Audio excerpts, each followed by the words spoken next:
Every time you pick up some vegetables at the market, have you ever stopped to think about the incredible journey they took to get there? It's a really complex story. Today, we're going to unpack that journey, diving deep into India's agricultural marketing system. And this isn't just about supply chains. This is a system that literally decides the fate of millions of farmers. And this really gets to the heart of it, doesn't it? I mean, think about all the hard work, the months of labor that go into farming. So why is it that actually selling the produce is often the hardest part? Why is getting a fair price so difficult? Well, that's exactly what we're going to explore. Okay, so first things first, what are we even talking about when we say agricultural marketing? It's easy to think it's just, the final sale, but it's so much more than that. It's the entire process, from collection and storage to processing, transport, even packaging and grading. It's like a long chain, and for the farmer to get a fair price, every single link in that chain has to be strong. All right, let's dive in. And to really understand this, we've got to start from the farmer's perspective. Let's look at what's often called the farmer's dilemma. So here's the fundamental problem. The backbreaking work in the fields is done. The harvest is in. But for so many Indian farmers, the real challenge is only just beginning. They're now faced with a system that's often tangled up in inefficiencies, a system that can prevent them from getting the price they absolutely deserve. Okay, so let's get specific. What are these problems? We're going to break down the key systemic defects that make this marketplace feel so unfair. Now, this visual here gives us a fantastic, at-a-glance look at the big issues. You can think of these as the major hurdles a farmer has to clear just to get their produce to market. We're going to walk through some of the biggest ones right now. First up is something called a distress sale, and it's exactly what it sounds like. Imagine you're a farmer, and you've got debts to pay off right now. You can't afford to wait for prices to get better. You're forced to sell your entire harvest immediately, right at the moment when every other farmer is also selling. Of course, this floods the market, prices crash, and you get stuck in this awful cycle of debt and really low returns.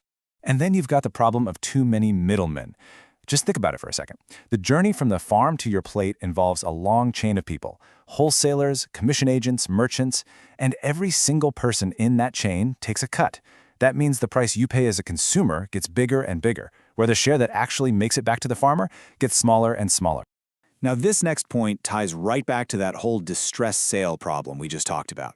I mean, what if farmers didn't have to sell immediately? What if they had proper storage facilities? They could wait for better market prices. But the reality is, a widespread lack of good storage forces their hand, making them sell when the market is totally saturated. And one last major hurdle is a simple lack of information.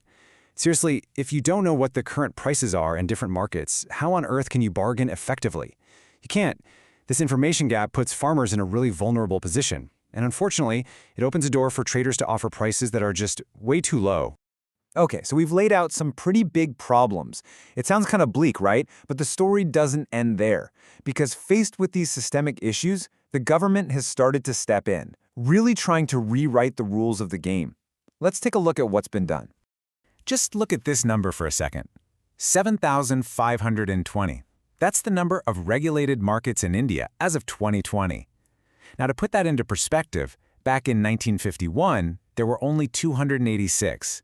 That is a massive increase, and it really shows you the sheer scale of the effort to bring more transparency and fairness into this system. And it's not just one thing, it's a whole multi-pronged approach. What's really cool is how each of these measures directly tackles one of the problems we just talked about. You've got regulated markets to create transparency, you've got more warehouses to prevent those awful distress sales, you've got uniform weights to stop any malpractice, and you've got efforts to get market info out there to empower the farmers. It's a really holistic strategy. But government intervention is only one part of the solution. There's another incredibly powerful force at play here, and that's farmers themselves deciding to work together. Yeah, check this out. This quote is really telling. It says that the development of cooperative marketing might just be the most important step taken to improve the whole system. That's a huge statement. It puts the power right back in the hands of the farmers. So how does this actually work in practice?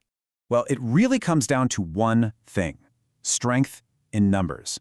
When farmers band together in a cooperative, they suddenly have real bargaining power. They can negotiate for better prices. They can cut out a bunch of those middlemen. They can even pool their resources to provide their own storage or give out loans to members to prevent those desperate sales. It's basically about them taking back control.